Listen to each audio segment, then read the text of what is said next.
Nia venait d'avoir 21 ans, mais la ville avait déjà vieilli bien plus qu'un anniversaire. Elle travaillait le soir au hôtel Orchid Crown à Lagos, loin des routes en terre et des toits en zinc de son quartier d'Ajgal. Ce vendredi soir, l'hôtel brillait de luxe et de pouvoir car il accueillait le sommet des titans de la tech en Afrique de l'Ouest. Son manager l'envoya au salon VIP, une première pour elle. C'est là qu'elle rencontra Toba Ajayi, le PDG milliardaire et insaisissable d'Ajayi Tech, un homme qui avait construit un empire technologique avant ses 30 ans. Il était seul, affalé sur un canapé en velours, les yeux embués par l'alcool et la fatigue. Son costume était froissé, sa cravate lâche, ses lèvres légèrement entr'ouvertes. Quand Nia s'approcha pour récupérer son verre, il leva les yeux et cligna lentement. « Tu es là » murmura-t-il en la regardant comme s'il la connaissait. Enfin. Elle fut confuse. « Pardon, monsieur. » Il désigna vaguement son uniforme. « Ils ont dit qu'une personne classe allait arriver. Pas comme les autres. Assieds-toi, s'il te plaît. » « Monsieur, je pense qu'il y a un. Tu n'as pas besoin de faire semblant. Assieds-toi. Parle-moi. » L'estomac de Nia se noua. Mais sa voix n'était pas autoritaire, elle était fatiguée, brisée. Elle ne savait pas quoi faire. Il ne la saisissait pas, ne criait pas. Il demandait, doucement. Peut-être avait-il juste besoin de quelqu'un à qui parler. Peut-être qu'elle pourrait rester quelques minutes, puis partir tranquillement. Elle s'assit. Une minute devint plusieurs. Il parla de pression, de ses fiançailles rompues, des faux amis.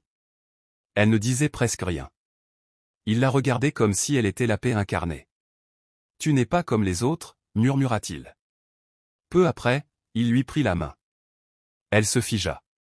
Quand elle essaya de partir, il la rapprocha doucement, interprétant mal son silence.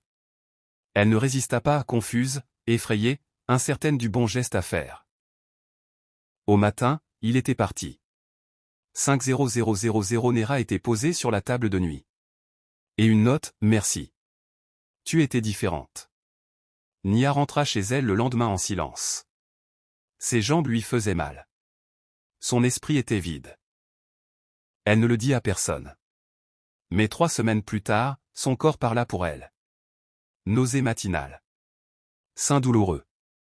Retard de règles. Elle acheta un test, main tremblante. Se verrouilla dans la salle de bain. Prit son courage. 2 lignes. Elle laissa tomber le test. Son souffle se coupa. Elle cria silencieusement. Mariam, sa colocataire, frappa. « Ça va ?» Nia ouvrit la porte, pâle comme la mort. « Tu es enceinte ?» chuchota Mariam. « Oui. »« C'est, cette nuit-là. »« Oui. »« Tu as dit oui. »« Je n'ai pas dit non. »« Mais je n'ai jamais vraiment dit oui, » murmura Nia, les larmes roulant sur ses joues. « J'avais peur. Il était gentil, mais je ne le voulais pas. Je suis juste restée figée. » Elles essayèrent de joindre Toba. Message sur le site d'Ajayi Tech. Email. Message privé sur les réseaux sociaux. Silence. Puis elle le dit à ses parents. Sa mère la regarda comme si elle avait avalé du poison. Tu ouvres les jambes à un homme riche et tu reviens avec la honte ? Je ne voulais pas. Son père se leva. Ça suffit. Pars. Cette nuit-là, ils jetèrent ses affaires dehors. Les voisins chuchotaient. Elle n'avait plus personne. Mariam lui permit de rester, mais leur pièce d'une chambre était à peine assez grande pour 2 étudiantes. Nia essaya de retourner à l'école, mais entre les vomissements, les maux de tête, et la fatigue écrasante, elle abandonna finalement. À 5 mois, elle s'évanouit lors d'une recherche d'emploi. Une infirmière gentille l'aida jusqu'à la clinique proche. Elle attendit seule sur la table d'examen froide. Le médecin revint les yeux écarquillés. « Tu portes des triplés. » Son cœur faillit s'arrêter. 3 bébés, Alta-TL. Oui. C'est rare. Mais ta tension est haute. Tu dois te reposer. Et bien manger. Manger. Elle n'avait rien avalé depuis ce matin-là. Elle vivait de gari et d'espoir. Elle ne pouvait pas se permettre de se reposer. Elle vendait des cartes téléphoniques et des arachides au bord de la route. Des hommes la sifflèrent. Certains proposèrent des trajets. D'autres, 5000 Naira pour alléger son fardeau d'une nuit.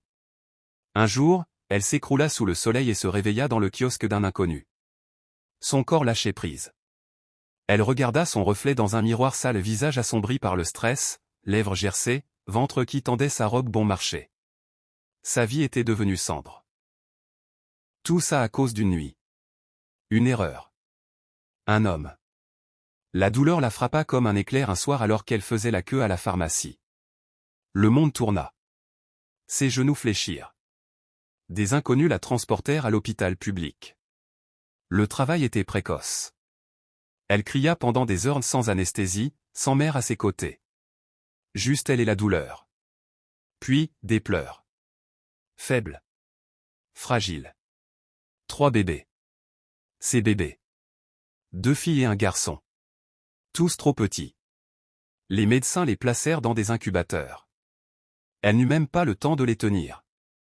L'infirmière lui annonça la facture, 70 000 Naira. Nia rit amèrement. Est-ce que j'ai l'air de pouvoir payer? On lui proposa de nettoyer pour payer une partie. Elle accepta.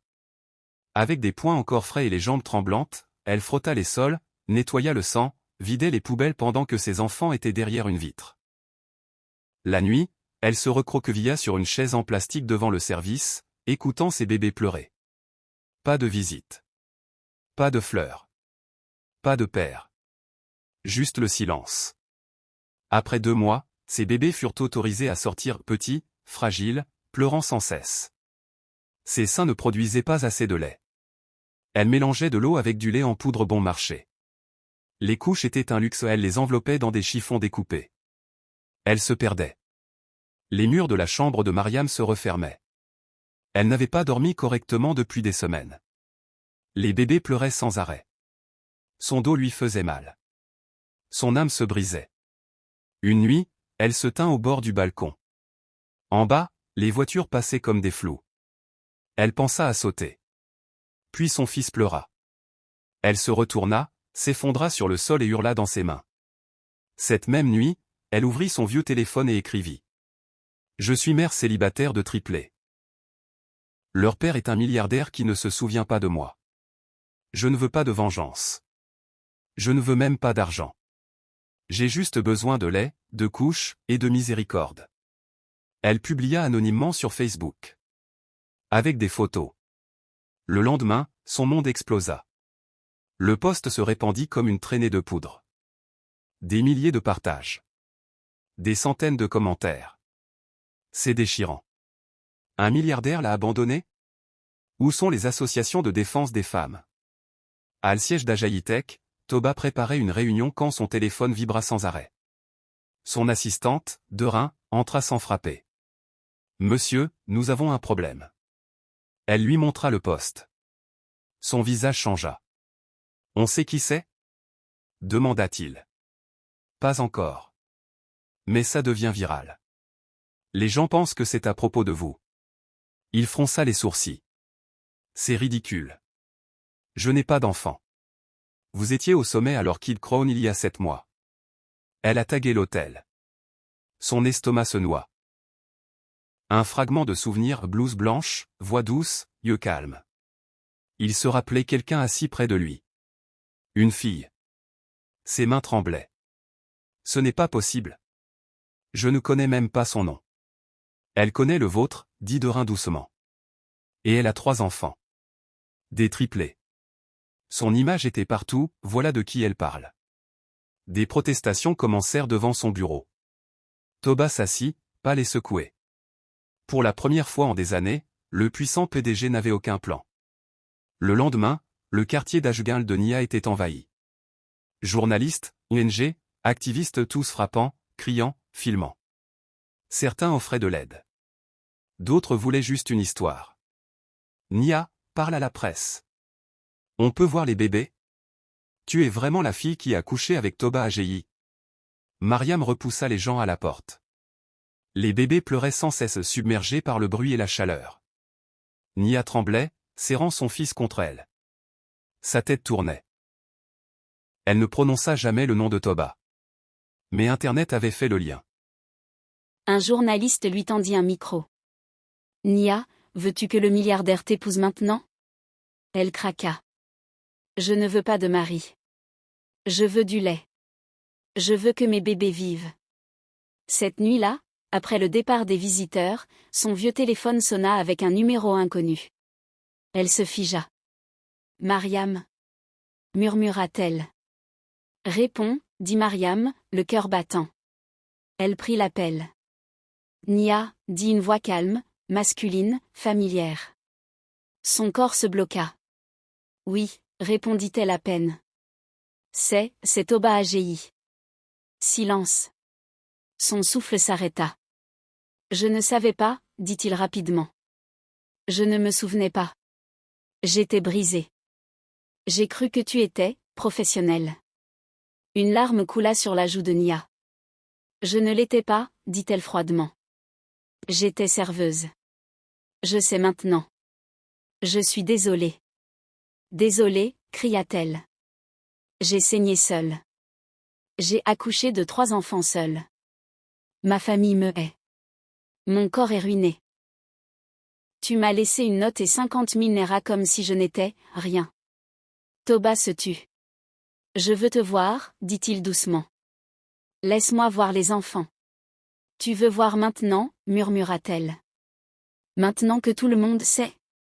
Je leur dois ça. À toi aussi. Je ne veux pas de ton argent, Toba, dit-elle, la voix cassée. Mais mes enfants méritent mieux. Il soupira. Alors laisse-moi essayer. Il arriva dans un SUV noir aux vitres teintées. Pas d'entourage. Pas de costume. Juste un jean, un polo, et le poids du remords. Toba regarda autour de lui. Ashgan n'était pas comme les salles de réunion brillantes qu'il connaissait. L'air était lourd de poussière, de chaleur, et de regards. Des enfants jouaient pieds nus dans la rue. Une femme le regarda avec méfiance, puis chuchota à un voisin. En quelques secondes, la nouvelle avait circulé, il est là. Nia attendait devant la petite maison, les bras croisés, la sueur au front. Elle n'avait pas dormi. Son esprit revoyait chaque seconde de l'appel téléphonique. Une partie d'elle espérait qu'il ne viendrait pas. Une autre voulait qu'il voie sa douleur de près. Il avança lentement, comme s'il s'approchait d'un terrain sacré. Nia, dit-il doucement. Elle ne parla pas. Il regarda autour, murs écaillés, zinc rouillé. Puis vers un matelas mince séchant au soleil. Il prit une grande inspiration. Je ne savais pas. Elle le conduisit à l'intérieur sans un mot. La pièce était sombre, exiguë. La seule fenêtre était ouverte, un vieux drap servait de rideau. Les 3 bébés dormaient sur un matelas, petit, mal nourri, inquiet. Toba se figea. Ils sont à moi, dit-il, plus pour lui-même que pour elle. Oui, répondit-elle d'une voix de verre. Il s'agenouilla près d'eux, les doigts tremblants. Une fille ouvrit les yeux, le regarda, silencieuse, curieuse. Les larmes lui montèrent aux yeux. Ils ont l'air fragiles. Ils le sont, murmura Nia. Ils sont nés trop tôt. Ils ont à peine survécu. Il la regarda. Pourquoi ne m'as-tu pas cherché plus tôt? Elle rit amèrement. Tu crois que je n'ai pas essayé? Tes gardes m'ont bloqué. Ta société m'a ignoré. J'étais invisible pour toi. Il détourna le regard, honteux. Je ne veux pas d'un sauveur, dit-elle d'une voix ferme. Mais je refuse d'être gérée. Ces enfants ne sont pas un problème d'image. Ce sont des êtres humains qui demanderont un jour où était leur père quand leur mère leur donnait de l'eau à boire. Toba hocha lentement la tête. Tu as raison. Je ne peux pas effacer le passé. Mais je peux commencer par être là. Pas seulement payer les factures. Nia serra les lèvres. Très bien. Sois présent. Mais ne tente pas de nous posséder avec des cadeaux. Si tu veux être leur père, sois-le vraiment. Il hocha de nouveau la tête. Pour la première fois, elle crut qu'il écoutait. 3 jours après la visite, Toba revint avec son avocat, 2 sacs de fournitures pour bébé, et une sincérité silencieuse qui déstabilisa Nia. Ils s'assirent face à face sur le sol de la chambre de Mariam. Un bébé tétait son sein, les 2 autres reposaient sur des vêtements d'occasion. J'ai pris des dispositions. Commença Toba. Un appartement meublé à Ikeja. Une allocation mensuelle. Un médecin privé. Une nounou. Je veux ouvrir des comptes en fiducie à leur nom. Nia ne sourit pas. Elle le fixa, le visage fermé. Tu veux juste mettre un pansement et passer à autre chose? Non, répondit-il vite. Je veux faire partie de leur vie. Je veux faire ce qui est juste. Et moi alors, sa voix trembla. Est-ce que j'ai droit à un fonds pour les nuits où j'ai saigné sur le carrelage de l'hôpital? Pour les voisins qui se moquaient de moi? Pour les entretiens d'embauche que j'ai ratés à cause de mes pieds enflés? Pour avoir été chassé par ma propre mère? Toba baissa les yeux. Son avocat s'agita nerveusement. Je ne te demande pas de m'épouser, poursuivit-elle. Je ne veux pas de pitié. Ce dont j'ai besoin, c'est du respect. Je veux que tu comprennes que je ne suis pas là pour être gérée. Ces enfants sont des êtres humains, pas un problème de communication. Les mois passèrent. Le soleil brûlant de Lagos laissa place aux pluies et aux soirées fraîches. Nia trouva un travail d'animatrice communautaire, défendant les jeunes mères célibataires comme elle. Elle jouissa de son histoire brute et vraie, pour sensibiliser, combattre la stigmatisation. Toba resta proche.